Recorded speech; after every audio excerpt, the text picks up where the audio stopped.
Yes, yesterday po, Ma'am Nina, we were able to rescue one crew po netong Motorbangka Amihara. At ngayon po ay patuloy po ang isinasagawa po nating aerial and surface search and rescue operations. Katulong po ang iba't ibang ahensya. Opo.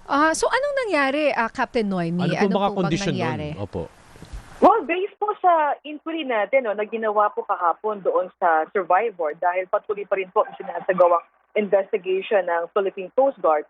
So initially po, etong motorbangka or motorboat Amihara ay naka-experience daw po ng malakas na hangin at saka current at malakas na matataas na mga alon during that time sa may Davao Gulf. So it caused the motorbangka to capsize.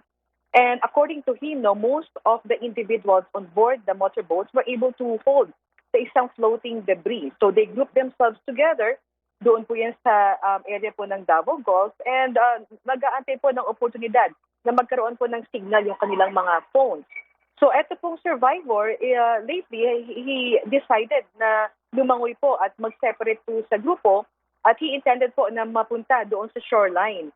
But due to strong current, na-drift po siya papunta dito sa may Sarangani Island. So sabi po niya, he felt exhausted that time. So buong gabi ay halos nag-float lang po hanggang sa ma-recover po natin siya kahapon ng umaga. Okay, so wala po tayong balita dun sa other 14 na recreational divers, mga scuba divers? Well, ongoing po, Ma'am Nina, ang ating isinasagawang search and rescue operations po. Nag-deploy na rin po tayo ng ating mga floating assets and aircraft po dyan. Wala pa po tayong natatanggap and wala pa po tayong nakikita mga floating debris na pwede po sana makapagbigay sa atin ng hint so yung possible location. Pero etong search area po natin, Ma'am Nina, ay we already expanded, no?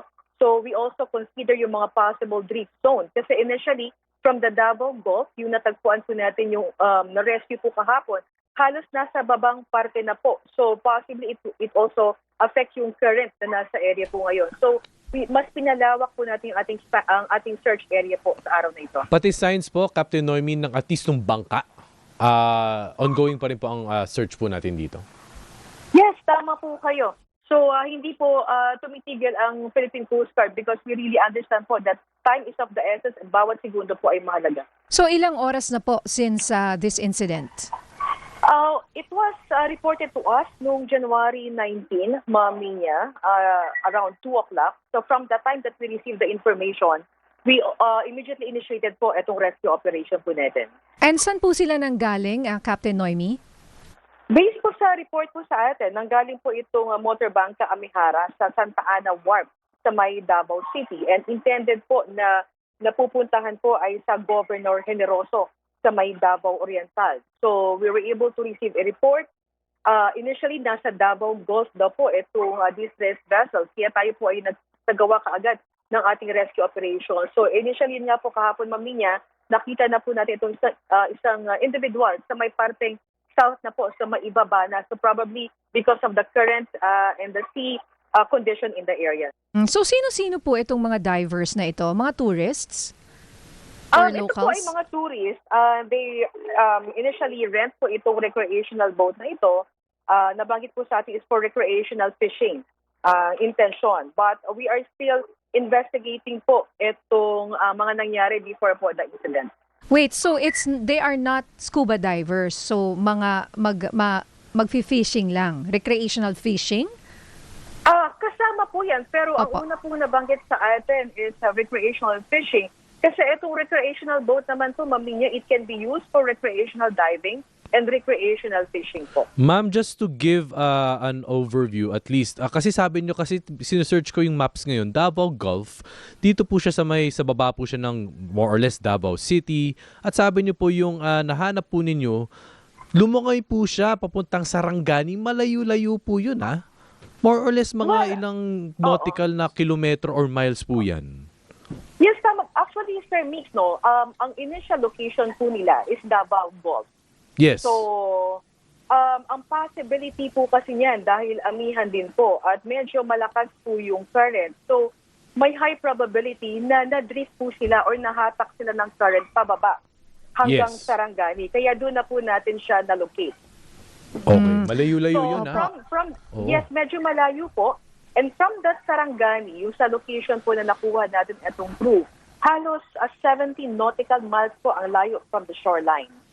So, drifted po itong ating na-rescue kahapon because of the strong current in the area. So, ngayon po itong ating ginagawang pattern, we consider as well, Sir Migs, itong kondisyon, itong waves, current, and wind. Kasi ito po yung posibleng magpabago ng lokasyon po o yung drifting zone po ng ating mga hinahanap.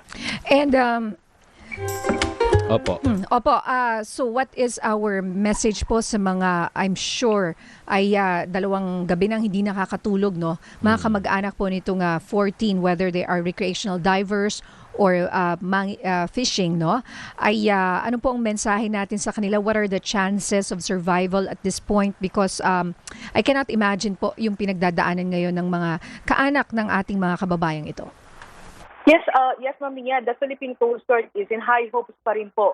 We will exert all our efforts kasama po yung mga resources po natin. Katulong rin po natin yung iba't ibang ahensya and even yung mga volunteered fisher folk communities po natin. Nag-issue na rin po tayo ng notice to mariners to all vessels transiting in the area. We requested them to be on the lookout. So lahat po ng approaches ay ibinibigay na po ngayon ng Philippine Coast Guard and ang ating lang po objective, because time is of the essence po talaga, Ma'am Mia and Sir Migs, is to locate all these missing individuals and ensure their safety po. Yes, and we're really praying and hoping for the best and sana po we have good news soon. Maraming salamat po, Captain Noemi Cayabyab, na ang spokesperson ng PCG.